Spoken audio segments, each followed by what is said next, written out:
નમસ્કાર friends, tax talk pro આપ સૌનું હાર્દિક સ્વાગત છે. તો આજનો ટોપિક છે સિંગ્યુલર પ્લુરલ. એના માટેની પહેલી તમારી સ્લાઇડ છે અંગ્રેજી બહુવચનનું મિકેનિઝમ. આપણે એનું મિકેનિઝમ આજે સમજવાના છીએ. એકમાંથી અનેક બનાવવાના સ્પષ્ટ અને સરળ નિયમો. ઓકે, તો જ્યારે પણ આપણે સિંગ્યુલરનું પ્લુરલ કરીએ ત્યારે કોઈક વાર એસ, કોઈ વાર ઈએસ, કોઈ વાર આઈઈએસ લાગતો હોય છે અને કોઈ વાર વીઈએસ પણ લાગતો હોય છે. સેકન્ડ સ્લાઇડમાં મૂળભૂત નિયમ એસ નો ઉમેરો. હવે સામાન્ય રીતે તમે જુઓ છો કે અહીંયા આપણે એક વચનનું બહુવચન કરવા માટે મોસ્ટલી એસ લગાડતા હોઈએ છીએ. એક વચન શબ્દ પ્લસ એસ બરાબર બહુવચન. એક્ઝામ્પલ પણ તમને આપેલા છે: pen, pens, girl, girls, boy, boys, book, books. દરેકની અંદર એસ છે.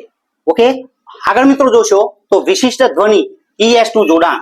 અહીંયા શું સમજવાનું છે કે ઘણા શબ્દો એવા છે કે એ શબ્દોની પાછળ આપણે ઈએસ લગાડવાનો છે, એસ નહીં. શા માટે? વિશિષ્ટ ધ્વનિ. ફોર એક એક્ઝામ્પલ આપું તમને કે અહીંયા ક્લાસ શબ્દ છે, ક્લાસની પાછળ તમે સીધો એસ લગાડશો તો તમે એનો ઉચ્ચાર નહીં કરી શકો. ઓકે, તો ઉચ્ચાર થઈ શકે એ માટે વિશિષ્ટ ધ્વનિ એને કહેવાય છે અને એના માટે આપણે ઈએસ લગાડીએ છીએ. તમે જોઈ શકો છો એવા કયા કયા ઇંગ્લિશમાં વર્ડ છે કે જેની પાછળ ઓ હોય, એસએચ હોય, સીએચ હોય, એસ હોય, ડબલ એસ હોય, એક્સ હોય. આ દરેકની પાછળ તમારે ઈએસ લગાડવાનો છે. Keep in mind. આગળ જોશો તો શબ્દો એક્ઝામ્પલમાં આપેલા છે: mango, mangoes, bench, benches, class, classes અને બોક્સ તો બોક્સીસ. દરેકની પાછળ ઈએસ લાગેલો છે. આગળ મિત્રો જોઈશું તો વાયની દ્વિધા એટલે કે પ્રોબ્લેમ, મૂંઝવણ. દ્વિધામાં તમે મૂકી જાઓ. ક્યારે વાય વાળો શબ્દ હોય, પાછળ વાય હોય તો શું કરવું? વાયને કેવી રીતના કન્વર્ટ કરી અને વાય વાળા શબ્દને આપણે બહુવચન પ્લુરલ કરવા માટે આપણે કન્ફ્યુઝ હોઈએ તો એ કન્ફ્યુઝન અહીંયા દૂર થશે. મૂંઝવાશો નહીં, વિડીયોને જોતા રહેજો. અહીંયા જુઓ કે વાય જે છે, જ્યારે વાયનો અંતિમ અક્ષર જ્યારે કોઈ પણ શબ્દની પાછળ વાય હોય અને એનો અંતિમ અક્ષર વાય હોય ત્યારે શું કરવાનું છે?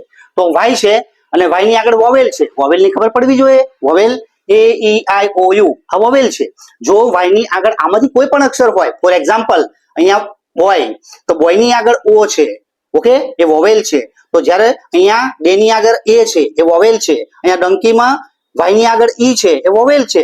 તો જ્યારે છેલ્લે વાય હોય અને આગળ વોવેલ હોય, સ્વર હોય, ત્યારે તમારે ફક્ત એસ એસ એસ ઉમેરવાનું છે.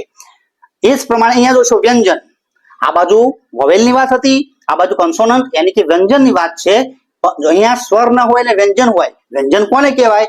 તો તમે જોશો કે એ ઈ આઈ ઓ યુ સિવાયના એબીસીડીમાં જેટલા અક્ષરો છે એ બધાને વ્યંજન કહેવાય. ઓકે, તો વાય નો ત્યારે એવો અક્ષર હોય કે વાય ની પહેલા વ્યંજન હોય. એક્ઝામ્પલ પણ લઈ લઈએ.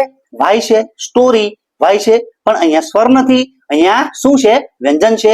લેડી છે, અહીંયા વાય તો છે પણ આગળ સ્વર નથી, વ્યંજન છે. તો સ્ટોરી નું સ્ટોરીઝ થયું, લેડી નું લેડીઝ થયું. તો વાય નો ક્યારે આઈ કરવો અને વાય નો ક્યારે આઈ ન કરવો. Is that clear? ઓકે મિત્રો, વાય નું વિસ્થાપન વ્યંજનનો નિયમ જે હમણાં થોડી વાર પહેલા આપણે વાત કરી એનું થોડુંક અહીંયા ડીપમાં સમજાવ્યું છે કે જ્યારે વ્યંજન પછી વાય આવે છે ત્યારે મશીન આપણું જે છે એ વાયને દૂર કરે છે અને તેના સ્થાને નવો પ્રત્યય ગોઠવે છે. Anatomy of world. તો અહીંયા સિટી છે. સિટીનું એક એક્ઝામ્પલ બોલ્ડ અક્ષરમાં તમને આપેલું છે. સિટીની અંદર વાય, વાયની આગળ વ્યંજન છે તો વાય નીકળી જશે અને આઈઈએસ લાગશે. તો સિટી પ્લસ આઈઈએસ સિટીઝ. આ એક એક્ઝામ્પલ આપ્યું છે એક વર્ડનું. અહીંયા story, story, city, cities, lady, ladies અને બેબી, બેબીઝ. એફ અને એફ નું પરિવર્તન. મિત્રો હજી સુધી પણ વિદ્યાર્થીઓ છઠ્ઠા ધોરણથી આ કોન્સેપ્ટ એમને શીખવવામાં આવે છે, છતાં છઠ્ઠા ધોરણથી હજી પણ વિદ્યાર્થીઓ કન્ફ્યુઝનમાં આ નિયમમાં રહે છે. તો તમે કન્ફ્યુઝનમાં ન રહેતા કેમ? શીખી લેજો. એફ અને એફ નું પરિવર્તન. જો એક વચનના નામને અંતે એફ કે એફ હોય તો બહુવચન બનાવતી વખતે આ અક્ષરોને સ્થાને વીઈએસ પ્રત્યય જોડવામાં આવે છે. શું જોડવામાં આવે છે? V E S. Keep in mind. Okay, શબ્દના અંતે એફ કે એફ હોય, દૂર કરો અને પ્લસ વીએસ લાગશે. અહીંયા તમે જુઓ લાઈફ, લાઈફમાં એફ નીકળી ગયો, વીએસ લાગ્યો. વાઇફ, વાઇફમાં બહુવચન કરવા માટે એફ નીકળી ગયો, વીએસ લાગ્યો. અહીંયા મિત્રો મિસ્ટેક છે, આપણે ક્લિયર કરશું કે લોફની અંદર એ ન નીકળે, ખાલી એફ નીકળશે. એલ ઓ એ એફ. તો એફ ઉપર ચોકડી હોવી જોઈએ, એને લઈ લીધો છે. આપણે થોડી કરેક્ટ કરીએ છીએ મેન્યુઅલી. એલ ઓ એ રહેશે અને એનું બહુવચન થશે એલ ઓ એ વીઈએસ, લોવ્સ. અને બીજી વાત કહી દઉં કે લોફ એટલે શું? નવો વર્ડ છે. લોફ એટલે રોટલો. બાજરીનો હોઈ શકે, મકાઈનો હોઈ શકે. તમને શેનો ગમે છે કોમેન્ટ કરજો. આગળ નેક્સ્ટ, નિયમ તોડનારા અનિયમિત બહુવચન ઇરેગ્યુલર પ્લુરલ. તમે ભણો છો, તમે ભણતા હશો તો તમને ખબર હશે કેટલાક એવા હોય કે જેને કોઈ નિયમ રોડ પર લાગુ ન પડે, સ્કૂલમાં લાગુ ન પડે, ભણવામાં લાગુ ન પડે, એને કહેવાય નિયમ તોડવા વાળા. અહીંયા પણ કેટલાક શબ્દો ઇંગ્લિશમાં એવા છે કે જે નિયમ તોડે છે, ઉપરના કોઈ નિયમનું ફોલો કરતા નથી. ઓકે, તો એવા શબ્દોને હું બહુવચન કરવા માટે શું કરવાનું છે એની વાત કરવામાં આવી છે. એવા શબ્દોને આપણે ઇરેગ્યુલર પ્લુરલ્સ કહીશું. કેટલાક શબ્દો કોઈ પણ પ્રત્યય એસ, એસ, આઈ, એસ, વીએસ જે કોઈ પણ નિયમો છે ઉપરના એને ફોલો કરતા નથી, બરાબર, એટલા માટે ઇરેગ્યુલર ફોર્મ છે. અહીંયા તમે જોશો કે મેન, મેનનું બહુવચન MEN થાય છે. વુમન નું બહુવચન અહીંયા મિસ્ટેક છે, આપણે ક્લિયર કરશું, WOME રહી ગયો છે, તો વુમન નું તમારું પ્લુરલ ફોર્મ વિમેન બને, વિમેન. અને અહીંયા WOMEN જે ઈ રહી ગયો તો મેં એડ કર્યો છે. ફૂટ તો ફીટ, ચાઇલ્ડ તો ચિલ્ડ્રન. કાયમી જોડીઓ હંમેશા બહુવચન. મોસ્ટ આ ઘણા ઓછા વિદ્યાર્થીઓને આ વસ્તુની ખ્યાલ છે કે કાયમી જોડીઓ. અહીંયા તમે ચિત્ર જોશો ડાયરેક્ટલી ખ્યાલ આવશે કે આ ગ્લાસ છે, ગ્લાસીસ છે, સીઝર્સ છે, ટ્રાઉઝર્સ છે અને સ્પેક્ટેકલ્સ છે. અહીંયા તમે જોશો કે જોડી છે, અહીંયા બે જોડી, બે પાંખ્યા, બે પાંખ્યા, બે. ઓકે, તો જે વસ્તુઓ જોડીમાં હોય હંમેશા એની પાછળ એસ આવશે. S, S, S, S. ક્યારેય એક વચન હોય કે બહુવચન હોય એનું એવું ફોર્મ જ નથી.